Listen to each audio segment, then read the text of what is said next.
Fala galera, aqui é o Drake, e se seu irmão aparecesse após anos te convidando para uma aventura, o que você faria? Esses irmãos não esperam que encontraram essa fonte mágica possa meter eles em muitos problemas. Começamos com o caçador de relíquias e ex-arqueólogo, Luke Perdoe, dirigindo uma scooter despreocupadamente pelas ruas de Bangkok, na Tailândia, ignorando as várias chamadas de alguém chamado Kaysan. E vemos que fazer isso não foi uma boa ideia, porque logo em seguida, carros e motos surgem cercando ele, enquanto o próprio Kaysan aparece, pedindo a pintura que o cara carregava nas costas, pois aquilo pertencia ao seu chefe. Rendido, o Luke finge que entregaria a peça e aproveita a oportunidade para fugir, causando uma perseguição em alta velocidade, onde ele causa diversos acidentes e pilota por dentro de várias construções para os carros não poderem segui-lo. Só que um maluco de moto consegue ir atrás dele e o Luke se enfia num prédio estreito, onde mostra toda a sua agilidade, enquanto o motoqueiro não tem a mesma sorte e acaba se chocando com uma parede. Só que na saída, o Kaysan aparece de surpresa e faz o Luke voar da scooter. O cara cai no chão, mas se levanta rapidamente, mesmo com a perna zoada, para continuar na fuga, ao mesmo tempo que os bandidos largam um laço pra cima dele. É nessa hora que o Luke entra em contato com o Murphy, querendo arranjar uma rota de fuga pra escapar dali, e o cara indica a ele um trem que sairia do centro da cidade. Aí o Luke corre pra lá, passando por dentro de um mercado cheio de gente, e aproveita a distração de um cara para roubar a sua moto que puxava uma bancada em chamas, onde ele cozinhava os seus produtos. Com isso, o Luke volta para as ruas, e o Kaysan retoma a perseguição, mas o caçador de relíquias solta a bancada em chamas, e ela atinge o carro do vilão, fazendo o motorista perder o controle e bater, chamando a atenção da polícia. Já o Luke aproveita para ir até a estação de trem, entrando na plataforma pilotando a sua scooter bem na hora em que a locomotiva está partindo, mas ele consegue alcançá-la e embarcar. Lá dentro, o cara tira um cochilo e sonha que está tendo uma vida super próspera e sem preocupações financeiras. E isso foi graças ao UVP, onde você pode aprender a investir de verdade, mesmo começando do zero. Tudo isso 100% online no seu ritmo. E em apenas 8 semanas, você já entende o suficiente para começar a investir com mais consciência e buscar uma vida financeira mais tranquila para você e sua família. E antes que você fique desconfiado dessa proposta, a UVP oferece uma garantia real. Se você fizer o curso inteiro e não se sentir satisfeito, você pode pedir 100% do valor de volta e ainda emitir o certificado. E se quiser ter a certeza da credibilidade, é só olhar no Reclame Aqui. São mais de 60 mil alunos e nenhuma reclamação sobre isso. Além das aulas, a UVP fornece várias ferramentas para te ajudar a organizar a sua vida financeira e evitar que você cometa erros na hora de investir, aumentando muito mais a sua taxa de sucesso, permitindo que você cadastre a sua renda mensal, suas despesas como conta d'água e energia. E assim a ferramenta faz cálculos reais de quanto é possível que você invista com o seu salário, sem prejudicar o seu conforto, e te permitindo até mesmo ajustar quanto você planeja gastar com lazer, sem ter que deixar de investir no seu futuro. Tudo isso com gráficos simples e uma plataforma totalmente intuitiva. E se bater alguma dúvida no caminho, você ainda conta com uma comunidade ativa de alunos e com lives semanais com o Raul Sena, o fundador da UVP e referência no mercado. E ao se inscrever, você também ganha acesso à conta de investimentos da UVP Capital, com cashback em renda fixa, curadoria de ativos e a possibilidade de solicitar um cartão UVP Black, com cashback na fatura e acesso às salas VIP. É só clicar no link da descrição e preencher o formulário. E se for aprovado, você garante acesso total às aulas e ferramentas por um ano inteiro. Lembrando que isso não é promessa de dinheiro fácil, é um caminho testado com método e suporte para quem quer construir uma vida financeira sólida e com mais liberdade. Mas aproveite para dar uma olhada agora, pois o curso vai sofrer um reajuste de preço daqui a pouco tempo, já que o valor do que eles estão cobrando está bem abaixo do que o curso entrega, além de atualizações constantes que eles fazem nos módulos para manter o conteúdo atualizado. E aí, depois de sonhar com tudo que a UVP oferece, o Luke sonha que está em uma ruína, onde encontra uma estranha máscara dourada que representava o deus do sol, e a guarda na bolsa, enquanto seus olhos brilham ao olhar para a relíquia. E aí, quando o Luke acorda, uma mulher misteriosa chamada Esme está sentada bem na frente dele, como se fosse uma velha amiga, mas na realidade ela é uma espécie de protetora que protege os segredos da igreja. Nesse caso, a pintura que o Luke tinha roubado escondia a localização da fonte da juventude, e esse lugar mítico era protegido pela igreja, pois eles acreditavam que a humanidade ainda não estava pronta para usufruir do seu imenso poder. E primeiramente, a Esme tira sarro dele por falar dormindo, e pede pro Luke entregar a pintura sem causar nenhuma confusão, mostrando que vários assassinos tailandeses estavam na sua companhia. No entanto, isso não intimida o Luke, e ele responde com gracinha, mostrando que também estava acompanhado de vários assassinos muito perigosos, e apontando para um monte de monges idosos tirando uma soneca. A Esme, é claro, não entra nessa brincadeira, mas acaba rolando um climinha entre eles, principalmente do Luke, que fica dando em cima da moça. Só que esse clima não dura muito, e o Luke percebe que estava em uma enrascada, resolvendo entregar uma pintura. Porém, ele ainda tenta resistir e um bandido surge o sufocando, enquanto o Luke puxa um tubo e agarra o braço da Esme, mas só consegue arrancar a jaqueta da mulher. Aí o caçador de relíquias quebra um prato na cabeça do bandido que estava apertando seu pescoço, derrubando mais alguns comparsas da Esme como se ele fosse um expert em artes marciais. Assim, o Luke consegue agarrar a Esme, mas ela pisa no pé dele e lhe dá uma surra com a bengala de um passageiro. verdadeiro. Logo, o cara se recupera dos golpes e agarra ela novamente, jogando a Esme sobre uma bancada repleta de utensílios de cozinha, enquanto um capanga dela se aproxima por trás e o Luke atira uma garrafa de whisky nele. Nisso, a moça aproveita para pegar uma faca de açougueiro e golpear o cara, mas ele desvia de todos os golpes e termina dominando a Esme, perguntando se ela estava com o Kassan e descobrindo que não. Depois, ele rouba de volta o tubo e a joga dentro de um banheiro, trancando a porta com uma concha de pegar feijão. Então, o Luke sobe no teto do trem e tenta pular numa torre d'água, falhando miseravelmente e caindo no telhado de um barraco, que desmorona com o seu peso. E ao se recompor, o Luke liga para o Murphy mais uma vez, falando que a fuga de trem não tinha dado certo e pedindo uma extração imediata, pois ele estava esgotado. Já em Londres, conhecemos a Charlotte, a irmã do Luke, que estava lidando com um sério problema. O ex-marido babaca prometeu brigar pela guarda do filho deles, e isso deixa ela pistola no nível hard. Mais tarde, no museu onde a Charlotte é curadora, ela se espanta ao ver o Luke sentado, agindo como se fosse apenas um admirador de arte. E a Charlotte, é claro, saca que ele queria alguma coisa, mas o Luke finge que estava apenas com saudade da irmã, que não vê há um ano, e muda de assunto perguntando sobre a família dela, descobrindo que a mulher tinha se separado do marido infiel. Aí o Luke fala sobre o cara ser um babaca, completando que era meio óbvio que o casamento não daria certo. No entanto, a Charlotte logo corta o papo furado, e o Luke sugere que ela volte para a vida de aventuras com ele, largando aquela vida chata de curadora de museu. Mas a mulher se recusa, falando que essa vida ficou para trás quando o pai deles faleceu, e ela teve que virar adulta para criar o seu filho, acrescentando que prefere manter a guarda do garoto e o salário no fim do mês. E bom, essa mulher aí é bastante sensata, né? Só que isso não convence o Luke, e ele muda de assunto de novo, falando que ela era uma curadora tão boa que nem percebeu uma falha em um dos seus quadros. Então ele aponta uma das obras para a irmã, e ela vai checar, mas aquilo era apenas uma distração. E enquanto ela está procurando um erro na pintura, o Luke aproveita para roubar uma das obras de arte. Desse modo, ouvindo o alarme tocar e percebendo a artimanha do irmão, a Charlotte vê o cara fugindo dali e corre atrás dele, exigindo o quadro de volta. Porém, o Luke fala que só devolveria a pintura caso ela entre no carro com ele, deixando a mulher sem outra opção, a não ser entrar no veículo. Dessa forma, o Luke sai em alta velocidade com a polícia atrás deles, e faz algumas manobras dignas do Toretto, só por diversão, e foge dos canas ao entrar em um caminhão estacionado. Lá dentro, eles encontram o Murphy e a Debbie, dois membros da antiga equipe do pai deles, que sempre foi um caçador de relíquias antigas, e uma espécie de Indiana Jones. E enquanto a Charlotte repreende o irmão por ainda viver daquela vida, o Murphy examina o Rembrandt roubado, e percebe que a tela não tinha nada de escondido. Que decepcionante, não é? Só que não, e vocês vão entender mais pra frente. A Charlotte então sente aquele gostinho de vitória, e o Luke carinhosamente pede desculpas, e se aproxima da irmã. Depois apaga ela com um spray sonífero. Mais tarde, a curadora acorda em um banco de praça, se vendo sozinha, e se apressa em voltar pro museu. E lá, a Charlotte encontra vários policiais e o inspetor Jamal, o detetive que investigaria o roubo, que se mostra muito desconfiado pelo sumiço dela, e pelo fato do ladrão ser o seu irmão. Por isso, o inspetor revela toda a sua suspeita em relação a Charlotte, e a mulher se defende, jurando que não teve nada a ver com aquilo, e contaria a localização do Luke caso soubesse. Depois, a Charlotte vai até a casa do ex buscar o seu filho, mas o seu ex, o Harold, não deixa, lembrando que ela era investigada pela polícia como uma suposta cúmplice de roubo, e informa que iria pedir a guarda total do filho. E bom, aqui as coisas complicaram de vez por conta do Luke, né? E furiosa, ela vai tirar satisfação com o seu irmão, mostrando que sabia assim a localização dele, e havia mentido para o inspetor. E ali, além do Murphy e da Debbie, tinha um cara ruivo chamado Owen, que é o bilionário responsável por financiar a busca pela fonte da juventude, pois o bacana está morrendo de câncer, e achava que beber desse local mítico poderia fazê-lo se recuperar. Contudo, a Charlotte fala que isso é apenas uma fanfic, e a fonte da juventude não existia, mas o Luke lembra que todos os mitos têm um fundo de verdade, e que dezenas de culturas mencionaram a tal fonte ao longo dos séculos. Em seguida, o cara conta que, segundo a sua teoria, 6 artistas antigos esconderam pistas em pinturas famosas, por isso a equipe está roubando essas obras, para montar esse quebra-cabeça. Ele também conta sobre existir uma lenda de que o próprio Deus mantinha a localização da fonte em segredo, e a Charlotte fala que se Deus estava querendo manter aquilo em segredo, quem eram eles para encontrá-la? Mesmo assim, o cara se mostra motivado a encontrar o lugar, porém o Rembrandt que eles tinham roubado não era o verdadeiro, e a Charlotte explica que o artista tinha o costume de criar cópias das suas próprias obras, e descobrimos que somente ela poderia ajudá-los a encontrar o retrato verdadeiro, e foi por isso que o Luke foi até a irmã dele. E bom, viram como roubar o quadro falso estava dentro do planejado? Aí o Owen tenta fazê-la se juntar a eles, oferecendo bancar os melhores advogados do planeta para ajudá-la com a guarda do filho, e ela hesita, mas resolve aceitar a proposta, mandando eles procurarem o Alfred Vanderbilt, pois ele era um apaixonado pelas obras de Rembrandt. À noite, o Luke está lendo um livro sobre os Vanderbilts, em busca de informações úteis, quando a Esme aparece ali, e ameaça acabar com todo mundo se eles continuassem com a busca pela fonte. Só que o Luke não leva a ameaça a sério, e aproveita a chance para cantar a Esme mais uma vez, só que a moça apenas ignora ele e vai embora. No dia seguinte, o Luke aparece de surpresa no ensaio para um recital do sobrinho, o Thomas, e conta para a irmã que achou o quadro certo, implorando para ela ir com ele, mas a curadora não se mostra muito disposta, e o Luke apela para o sobrinho, contando pro garoto sobre a Charlotte não querer ir em uma aventura com ele. Ouvindo isso, o menino responde que ela tinha se tornado uma pessoa chata e mal-humorada, e escutar essas coisas da boca do próprio filho faz a Charlotte mudar de ideia, e mesmo ainda um pouco relutante, ela aceita o desafio. Desse jeito, eles vão até o mar da Irlanda, pois o Luke rastreou o Rembrandt até o naufrágio da Lusitânia, um navio que foi afundado por um torpedo alemão na Primeira Guerra Mundial, e onde o relato tinha estado pela última vez, guardado em um cofre na sala do capitão. Logo, um monte de submarinos está rodeando a carcaça do navio afundado, colocando boias infláveis ao redor dele para erguerem a parte onde estava o cofre. Assim, quando ele chega até a superfície, os irmãos entram nos escombros, e a Charlotte guia eles até o cofre, mas a mulher é muito ruim lendo mapas, e termina levando os dois para o lugar errado, e é o Luke que encontra o lugar certo, tirando o sarro da pouca habilidade da irmã lendo mapas. Já o Murphy percebe que um helicóptero estava se aproximando dali e tenta fazer contato com o Luke para os irmãos se apressarem, mas ele não consegue, e conclui que os ocupantes do helicóptero provavelmente estavam interferindo no sinal de rádio. E galera, vocês sabiam que explorar naufrágios como o Lusitânia é possível, mas só com permissão, né? Porque eles são protegidos como patrimônio subaquático. Então, levantar partes do navio com boias infláveis é bem possível, e se chama salvamento com bolsas de flutuação. Mas pegar objetos de valor sem autorização, como joias ou quadros, é considerado pilhagem e é crime em muitos países. Então, se você aí quiser virar um explorador que nem o Luke, talvez focar em naufrágios novos abandonados e sem um dono declarado, seja mais fácil para explorar legalmente. Mas ainda assim, não dá pra sair pegando tudo. Tem regra pra quase tudo no fundo do mar. De volta aos irmãos, a Charlotte abre uma garrafa antiga de bebida e começa a tomar, enquanto o Luke usa um maçarico para abrir o cofre, com o nome Vanderbilt escrito, e encontra o Rembrandt perdido. Ali o Luke também vê muitas joias, mas a Charlotte não o deixa pegar nenhuma, lembrando que os dois não são ladrões de túmulos. E então o cara não pega nada. Depois os irmãos brindam a descoberta do quadro com um uísque antigo, enquanto as boias que mantinham eles flutuando começam a falhar. E bom, aqui é um pouquinho de hipocrisia, né? Porque a bebida pode pegar, mas as joias não. Mas enfim, os dois saem da sala se deparando com a Esme e alguns homens armados, e ela manda o Luke entregar a pintura, mas ele se recusa e taca uma bolsada na cara de um dos mercenários, fazendo a bolsa com Rembrandt cair no chão. Depois, o Luke tenta tirar a arma das mãos dele, fazendo o cara atirar para todos os lados e finalizar sem querer um outro mercenário que estava no andar de cima, acertando também o helicóptero, e por isso a aeronave tem que voltar para a base. Já o Luke coloca o mercenário para dormir com uma cabeçada, e um outro cara aponta uma arma para ele, mas esse também vai dormir após levar uma madeirada na cabeça, e o Luke aproveita a chance para recuperar a bolsa. Só que a Esme faz a Charlotte de refém e exige que ele entregue a pintura. Aí o cara se recusa a entregar, falando que a Esme não atiraria, e ela fala que atiraria sim, e até a Charlotte pede desesperada para ele fazer o que a protetora manda. Mesmo assim, o Luke continua se recusando a entregar, falando que com certeza haveria uma forma melhor de resolver a situação, enquanto a Charlotte continua a pedir para ele fazer o que a Esme mandava. Então, por conta das boias estarem falhando, tudo começa a sacudir, e a Charlotte aproveita a chance para se livrar da protetora, correndo para a saída junto com o irmão. Porém, as ondas começam a invadir o lugar com bastante força, e a dupla é jogada de volta para dentro, fazendo o Luke ficar com os pés presos em uma rede, enquanto a água não parava de subir. E a Charlotte, ao perceber isso, dá uma mergulhada e usa uma faca para soltá-lo. Assim, eles conseguem sair de dentro do navio a tempo, boiando no mar e sendo resgatados pelos amigos, enquanto a Charlotte demonstra estar muito bolada com o irmão, porque ele deixou a Esme apontar uma arma para ela. Tanto que ao chegar no navio, a moça nem comemora com os demais, de tão puta que ela está. De volta para Londres, a Charlotte descobre que o Harold iria para o Japão por um ano, para ser consultor de uma grande empresa, e por isso ele não poderia ficar mais com o Thomas. E quando ela pergunta para qual empresa ele prestaria consultoria, o cara conta que seria para a Caver Enterprises, a empresa do Owen. Então a Charlotte finge que não sabia que o bilionário tinha mexido uns pauzinhos, e fala que logo iria buscar o filho, desligando a chamada. E depois ela se vira pro Luke, ainda muito bolada por quase ter morrido na Lusitânia, mas ele tenta diminuir aquilo, contando sobre ter conhecido a Esme na Tailândia, e ficando todo bobo ao ouvir a irmã dizer que tinha uma química estranha entre os dois. Em seguida, o Murphy mostra a todos que tinha achado uma última peça do quebra-cabeça escondida do Rembrandt, e ela mostra 6 pontos interligados, mas o cara não sabia o que eram, e o Luke pede para ver se eles se alinhavam com alguma constelação, mas nenhuma é compatível. O Murphy também conta que as inscrições no quadro formavam a palavra Wicked, e os dois irmãos associavam a palavra a The Wicked Bible, ou em português, a Bíblia Maldita. E essa é uma versão da Bíblia impressa durante o reinado do rei James, que contava com um erro ortográfico, onde no lugar do mandamento não cometerás adultério, estava escrito, somente cometerá adultério, e por isso ela foi banida. Aí a Charlotte fala que esse erro poderia ter sido proposital para marcar as cópias da Bíblia que guardavam um segredo para a fonte da juventude. Só tinha um problema, todas essas cópias supostamente foram destruídas, mas o Luke fala que isso não é verdade, e ele sabia onde tinha uma. Nessa hora, a polícia invade o local, rendendo todo mundo, enquanto vemos que o inspetor Jamal estava liderando eles, e o cara fica muito feliz de pegar todos os bandidos reunidos, junto com as obras de arte roubadas. Só Só que o Kei-san também chega ali com seus capangas e rende os policiais, contando que encontrou o paradeiro deles, pois estava seguindo o inspetor Jamal, e ele sabia que o policial o levaria onde precisava, se degustando com a sua inteligência. Contudo, o Kei-san não é tão inteligente assim, porque o Luke engana ele para que o cara libere os amigos e a irmã, fingindo que entregaria a localização da sexta obra de arte escondida em um lugar longe dali, que seria a cereja do bolo na coleção do chefe dele. Então, depois que o bandido libera os 4, o Luke não entrega a localização coisa nenhuma, distraindo o vilão e mandando um sinal para os policiais reagirem, iniciando uma intensa troca de tiros, onde os tailandeses são logo dominados, enquanto o Luke aproveita essa distração para escapar de barco com os outros 4. Vendo isso, o inspetor Jamal revista o lugar em busca de pistas aonde eles iriam, e encontra algo sobre a Bíblia maldita em um computador, por isso ele descobre qual era a próxima parada dos assaltantes. Já o Luke está sonhando com um copo repleto de um líquido brilhante, e toma um pouco dele, mas isso faz com que a Charlotte e o Thomas envelheçam, e a irmã pede para ele não beber mais, por isso o cara solta o copo, acordando dentro de um avião onde a Charlotte está enchendo a cara de cachaça, enquanto o Thomas está conversando com a Debbie. Então a moça comenta sobre o irmão falar dormindo, e o Luke responde que as pessoas viviam falando isso, vendo que a irmã estava bêbada e bastante aborrecida por agora ser uma foragida da justiça, e o filho estar no meio de tudo isso, mas o Luke tenta diminuir a situação, ao falar que a sua família merecia ser venerada por uma grande descoberta arqueológica, e eles deviam aquilo para o pai. No entanto, a Charlotte discorda, e acrescenta que o pai estava morto, e não precisava de veneração, fazendo o Luke falar que ela estava sendo insensível, mas a Charlotte rebate, dizendo que na verdade, quem queria a veneração era o próprio Luke, e pede mais uma garrafa de champanhe. Pousando na Áustria, o grupo de caçadores de relíquias vai até uma biblioteca, e são recebidos por uma simpática bibliotecária, que lhes dá as boas-vindas, bastante feliz porque o Owen tinha feito uma senhora doação em troca deles serem levados até a Bíblia maldita, enquanto o próprio bilionário e o Thomas vão até um restaurante esperar. Logo, o Luke deixa o Murphy do lado de fora vigiando, enquanto os outros 3 são levados através de uma passagem secreta para o local onde ficavam os livros mais valiosos. E entre eles está a Bíblia maldita, e a bibliotecária conta que o erro no mandamento de adultério não tinha sido o único, mostrando a eles um outro erro, que fez uma passagem dizer granudeza, ao invés de grandeza. Nessa hora, a Esme chega até ali com alguns capangas, e começa a vasculhar o lugar atrás do Luke. Só que o Murphy avisa pelo rádio que eles tinham companhia, e o Luke sai pela passagem secreta para atrasar a Esme, enquanto as outras duas ficam tentando descobrir a localização da fonte. Só que o Luke não esperava que a Esme estivesse coincidentemente esperando atrás da passagem secreta, e ela vê o cara saindo dali, mostrando não estar nem um pouco feliz pelo que aconteceu no Lusitânia, e abrindo o casaco para pegar a sua faca e uma pistola. Só que o Luke pensa que ela estava tirando a roupa para eles darem uma relaxada bem ali, achando que aquele era um tipo de amor à primeira apunhalada. Mas logo o cara percebe o erro e puxa o cachecol para se defender, como se ele fosse o Jack Chan naquele desenho As Aventuras de Jack Chan, e a Esme fala que daria uma colher de chá pro cara, guardando a pistola. Em seguida ela desfere vários golpes de faca contra o Luke, e ele desvia de todos, mas ele recebe um chute e cai sentado em uma cadeira. Depois evita o golpe jogando a Esme em cima de uma mesa e desarmando a mulher, enquanto os dois têm uma DR sobre a quase relação deles. Aí um capanga dela surge e agarra o Luke por trás, porém ele se livra do abraço e põe o cara para dormir com um soco na cara. Depois corre para uma corda, só que a Esme acha que era hora de encerrar o confronto e puxa a arma mandando ele parar. Assim a protetora se sente confiante ao ponto de se aproximar dele, mas o nosso Jack Chan aqui desarma a mulher e a Esme tenta usar a corda para enforcá-lo. Só que o Luke se livra disso e amarra a corda no calcanhar dela, fazendo a Esme ficar pendurada de ponta cabeça. De lá ele volta até a irmã, onde o Murphy informa que todas as saídas estavam sendo vigiadas, e por isso Luke decide apelar por plano B, colocando a bibliotecária simpática para dormir com um sonífero, falando para Charlotte que estava desesperada, que eles não teriam tempo de extrair a localização da fonte ali e teriam que roubar a Bíblia. Enquanto isso, o Owen e o Thomas estão conversando no restaurante, e o garoto tenta extrair do bacana o quanto ele era rico, ouvindo que o Owen é um bilionário, e então pergunta se ele estava realizado com isso, mas o ricaço responde que claro que não. Daí o ricaço percebe que o garoto tinha armado uma cilada para ele com a pergunta, e se impressiona com a inteligência do Thomas, por isso ele pede 2 taças de champanhe para comemorar, bastante animado com isso. E eu nem vou falar o quanto é errado oferecer bebidas alcoólicas para um menor de idade, mas o cara, por ser um bilionário, deve achar que está acima da lei.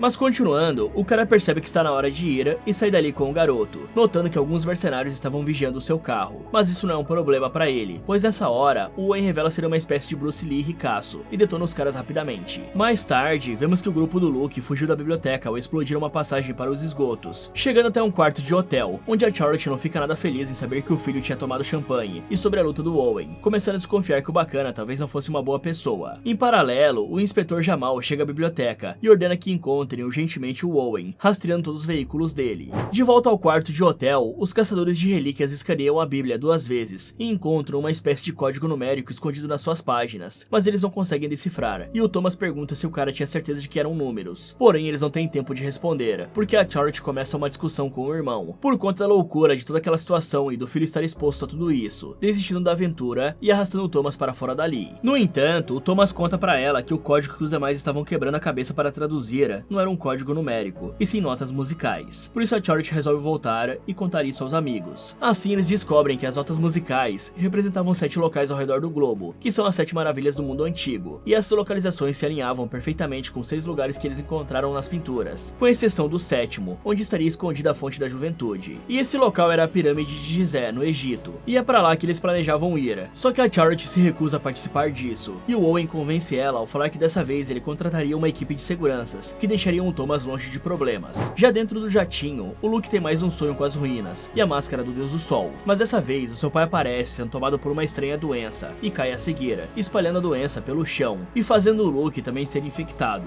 Logo ele acorda com a Charlotte perguntando se o irmão tomaria da fonte da juventude, e o cara não responde, falando que isso era com um ricaço moribundo, e a Charlotte conta sobre as suas suspeitas em relação ao Owen, lembrando que o cara fez fortuna assumindo o controle de empresas com quem ele entrou em guerra, mostrando que o bacana nunca foi flor que se cheire. O Luke então rebate, falando que as pessoas mudavam quando estavam prestes a morrer, e a mulher deseja que isso seja verdade, que o Owen não estivesse planejando comercializar a água da fonte. Já no Vaticano, o líder dos protetores fala para Esme que ela tentou ser boazinha, mas agora a mulher precisava ser má e entrega para Esme uma chave, falando que ela saberia o que fazer. Em paralelo, o Luke está explicando que eles usaram tecnologia de ponta para analisar o solo embaixo da grande pirâmide e descobriram uma galeria de câmeras subterrâneas, onde acreditavam que a fonte da juventude estava escondida. Sem demora, eles desembarcam e encontram o professor Bishara, o responsável pelas escavações do local, que os leva até a câmara do rei, enquanto a Charlotte expõe mais uma vez sua desconfiança com relação ao Owen e os seus interesses. E isso só fica mais claro ainda quando o bilionário e seus homens tentam abrir caminho à força na câmara do rei, derrubando uma parede sem mostrar nenhum apreço por aquela relíquia ancestral. Então o Luke fala para a irmã que a maneira como as descobertas eram feitas não importava, mas para ela isso importava sim. Só que a mulher termina sendo convencida a aceitar a situação e seguir com os homens do ricaço, através de um corredor estreito, onde encontram uma grande câmara oculta e uma estrutura de pedra barrando a passagem para o fundo. Ali, enquanto a Charlotte quer achar uma maneira de mover a pedra sem causar danos à estrutura, o Owen resolve usar a força bruta mais uma vez, porém ela não adianta, e o cara decide apelar para uma explosão. A Charlotte, ouvindo isso, fica muito bolada e tenta retrucar que causar uma explosão ali poderia fazer o local desmoronar em cima deles, mas ela é ignorada pelo bacana, que parecia decidido a encontrar a fonte da juventude. Do lado de fora, os homens do inspetor Jamal começam a se aproximar da pirâmide, e o policial vai sozinho falar com os seguranças do Owen querendo passar, mas é claro que eles não permitem e o cara retorna pro carro, alertando suas forças para se prepararem para um tiroteio,